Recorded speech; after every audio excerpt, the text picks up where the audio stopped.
Anda sedang mendengarkan suara profetis dari para nabi, hambanya John Patrice Vanggidai, Penatua Jemaat Victory Life Community Kupang. Dengarkanlah dan lakukanlah perintah Tuhan melalui para nabi, maka engkau akan berhasil. Selamat mendengarkan. Yang sulit Yesus sudah dilakukan. Itulah sebabnya bagi kita untuk diselamatkan tidak sulit, karena yang sulit Yesus sudah lakukan bagi saya dan saudara, yaitu dia memikul hukuman dosa atas tubuhnya demi kita. Dia pikul dosa atas tubuhnya dengan nama saya.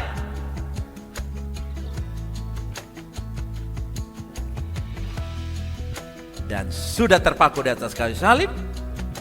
Bagian saya dan saudara hanya satu: percaya. Kuat, katakan apa? Percaya. Simple, easy, only believe. Nah, umat Tuhan, dengan demikian, agar apa? Agar kita dapat menjalani kehidupan yang berkemenangan atas dosa. Yes, haleluya. Saudara senang dengar berita ini? Agar kita bisa bebas menjalani kehidupan yang apa, saudara? Menang atas dosa. Katakan haleluya. Kita memahami bahwa kita tidak lagi memiliki sifat berdosa karena kita telah menerima sifat Kristus saat dilahirkan kembali. Sifat Kristus seperti minyak dan air, gak bisa dipaksa-paksain. Nah, karena kita ini masih manusia, maka di dalam diri kita ibarat ada sifat Yesus adalah minyak, ibarat minyak. Ada sifat daging, ibarat air. Karena masih tubuh ini. Tetapi dengar baik-baik, saat pengangkatan tiba, pada saat Yesus datang, airnya gone, dagingnya gone, tinggal yang sisa hidup yang diubahkan. Termasuk gigi yang palsu menjadi asli, telinga yang pakai pendengaran diganti pendengaran asli, dan kalau ada ring, ada ban di dalam jantung, berubah saudara kekasih. Bukan ring, ban dalam jantung. Dipulihkan. Amen. Tapi untuk sekarang pun bisa dipulihkan dan disembuhkan. Haleluya. Nah, umat Tuhan, akar dari setiap dosa adalah hati yang tidak percaya. Apa saya katakan? Nah, kasih tahu di kanan atau kiri begitu. Sebelum kita melakukan dosa yang terang-terangan dalam tindakan kita, hati kita pertama-tama tidak mempercayai. Jadi ketika kamu bisa disembuhkan, masa nah itu berdosa. Ya. Karena tidak percaya. Tidak percaya itu akar dari segala.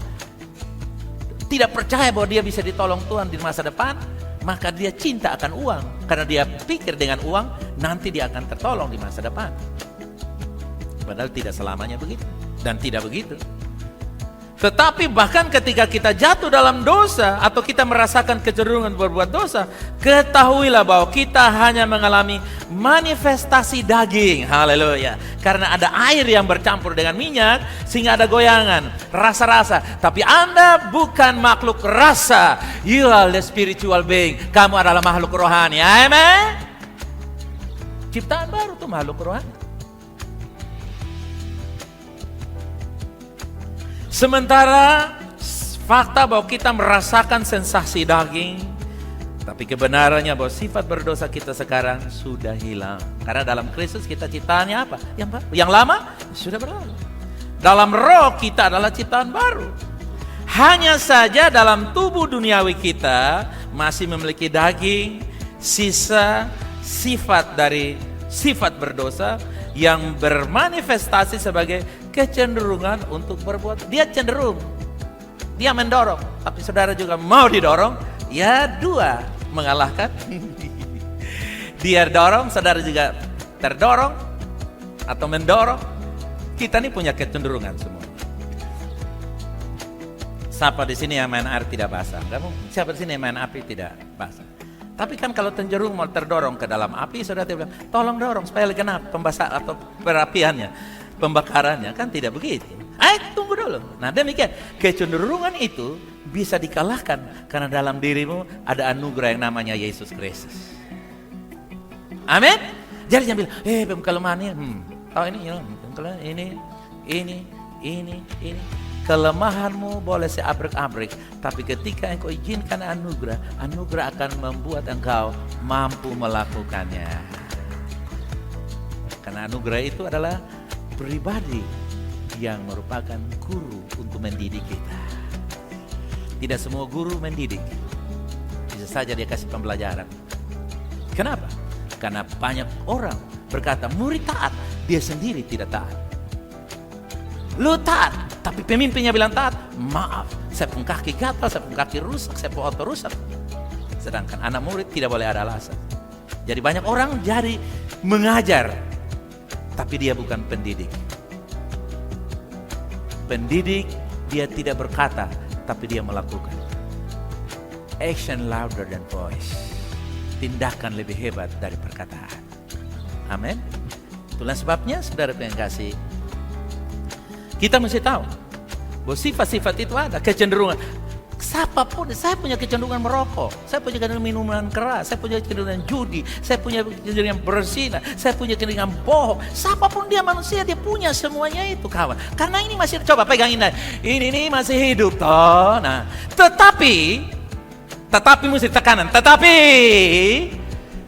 di dalam kita ada yang namanya ciptaan baru, spirit kita.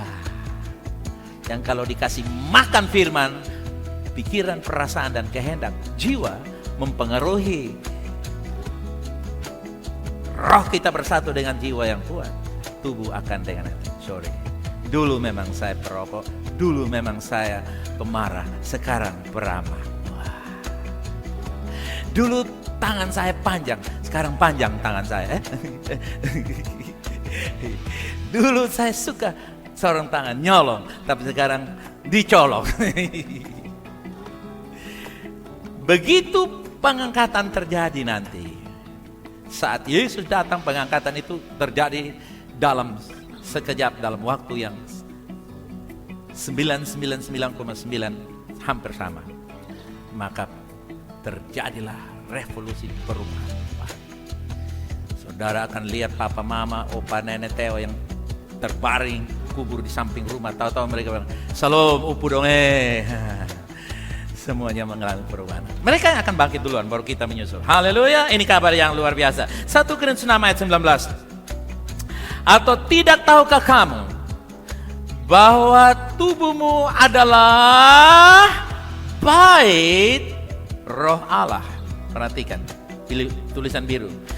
Yang diam di dalam kamu, Roh Kudus yang kamu peroleh dari Allah, dan bahwa kamu bukan milik kamu sendiri. Saudaraku yang kekasih, meskipun saat ini tubuh duniawi kita masih ada memiliki daging, jangan melihat tubuh kita yang kotor, tapi firman Tuhan mengatakan bahwa tubuh kita saat ini adalah bait Roh Allah. Saudara percaya tubuhmu adalah bait Roh Allah? Bukan penyakit, bukan kelemahan. Tubuhmu bait Roh Allah. Dan kalau di mana Roh Allah, penyakit akan tahu diri dan dia geser, saudara. Kutukan tahu diri dan dia geser, saudara kekasih. Dalam perjanjian lama, kita melihat bahwa bait Allah memiliki 3 bagian. Pelataran luar, pelataran dalam, ruang Maha Kudus. Di mana itu sebagai tempat Allah berdiam. 3 tadi, saudara masih ingat? Pelataran luar, pelataran dalam, ruang Maha Kudus. Alkitab menyebut tubuh kita ruang Maha Kudus. Bukan roh kita yang menjadi Maha Kudus, melainkan tubuh kita. Tubuhmu dibeli dengan darah Yesus menjadi tempat tinggal bait Allah. Bukan roh, ingat, bukan roh. Seringkali kita pikir Allah diam di dalam roh. Allah diam di dalam tubuhmu. Coba katakan, di sini Tuhan tinggal. Tinggal. Ya Tuhan tinggal dalam tubuh. Siapa yang bilang? Alkitab bilang. Don't you know that your body is the temple of the Spirit of God? Tidakkah engkau tahu bahwa tubuhmu adalah tempat tinggal tubuh yang punya panca indera?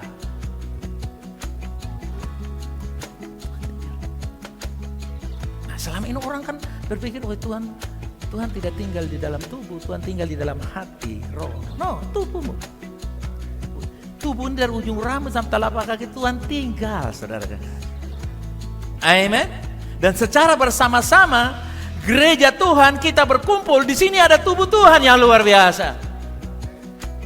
Dan gereja Tuhan punya power yang luar biasa. Nah, umat Tuhan, kita sangat berharga di mata Bapa kita. Saudara mesti tahu. Kasih tahu di orang di kanan seperti itu. Kamu sangat berharga di mata Bapa, kasih tahu kepada dia. Itulah sebabnya jangan membenci diri kita. Haleluya. Do not hate yourself. Jangan membenci diri. Kenapa? Nilai suatu ditentukan oleh seberapa banyak pembeli bersedia membayarnya. Harga sesuatu atau nilai sesuatu ditentukan oleh seberapa banyak pembeli bersedia membayar. Jadi, kita harus tahu bahwa ketika kita terhilang, putus asa dalam perasaan daging kita ini, saudara mesti tahu, sebenarnya kita sudah mati dari dosa-dosa kita. Tuhan sudah membayar semuanya dengan darah anaknya yang menyelamatkan kita. Nilai kita ini sangat berharga karena ditebus dengan darah Yesus. Amin, saudara. Bukan malaikat, tapi darah Yesus. Dan bukan malaikat yang ditebus, Anda dan saya yang ditebus. Kita lebih berharga dari malaikat. Malaikat itu adalah pesuruh dan pelayan kita.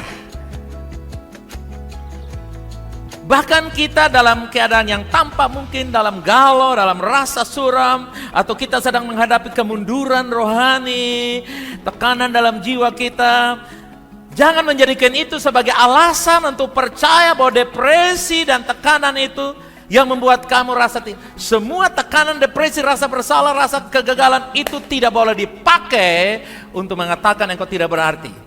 Justru dalam keterpurukan Tuhan katakan, aku mengasihi engkau.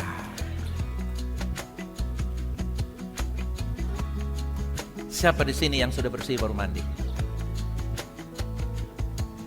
Siapa di sini sudah sehat baru pergi cari dokter? Selama sakit tinggal di rumah. Nanti sudah sehat baru cari dokter. Bisa ketemu dengan dokter seumur hidup? Tidak bisa. Justru agamawi bilang, kalau dalam kudus jangan datang gereja. Apa lalu perjamuan? Lu perjamuan dalam jengkel-jengkel dan begini. Saya bantah itu roti jadi apel raksasa. Itu anggur jadi racun, lu mati. Sehingga semakin orang rasa berdosa, semakin jauh dari Tuhan. Lalu setan dan roh agamawi bersatu dan mereka bilang, terus kawan, terus kawan. Padahal dalam keterpurukan, Tuhan membuka tangan dan menerima kita. Amin, saudara. Itu prinsip yang harus kita percaya. Bisa diterapkan dalam relasi kita sehari-hari. Justru karena terpuruk itulah kita datang untuk menyelesaikan. Justru karena terpuruk itulah kita berdiskusi. Justru karena terpuruk itulah kita mengungkapkan. Haleluya. Kenapa Tuhan mendahului? Karena manusia sudah bersalah. Sehingga orang salah itu biasanya dia tunggu lihat keadaan. Tuhan tidak tunggu kita jadi suci, bersih baru dia datang. Dalam keterpurukan Tuhan datang ganti saya dan saudara. Nilai kita tidak terikat pada keadaan kita, pekerjaan kita, atau apa yang orang pikirkan atau katakan tentang kita. Saya bilang kepada anak-anak saya, anak-anak rohani saya, kalau kambing disebut babi, kambing tidak tiba-tiba berubah jadi babi. Kambing tidak sekolah, tapi dia juga tetap tahu identitasnya kambing. Saudara bilang babi, kucing satu nih, dia tetap babi. Kalau Anda tahu Anda berharga, dunia dan siapapun boleh berkata kepada kamu, kamu tetap jadi seperti yang demikian. Kadang-kadang suami jadi stres, istri bilang, lu modal begini. Oh, lu bepi cek yang apa, bepi roh, bepi bapukul ya, bepi amat cewek lain, lu lihat. Akhirnya kita, baru itu, lalu istri bilang, lu mental nih lebih dari karopo, oke. Kau beta baru sengaja, lu sudah jadi begini nih. Apalagi kalau bersama ada, lu bahaya. Saudara kayak nggak sih? Dengar. Kalau kita bisa mengatasi diri kita sendiri karena kebenaran, persoalan dari luar, hanya ada di bawah telapak kaki saudara. Karena semuanya itu dari dirimu sendiri. Harimaumu dirimu sendiri.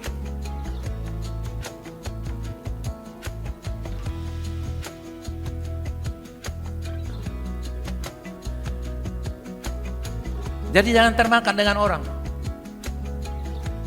Memang orang kalau sudah jengkel orang berkata macam-macam. Betul toh?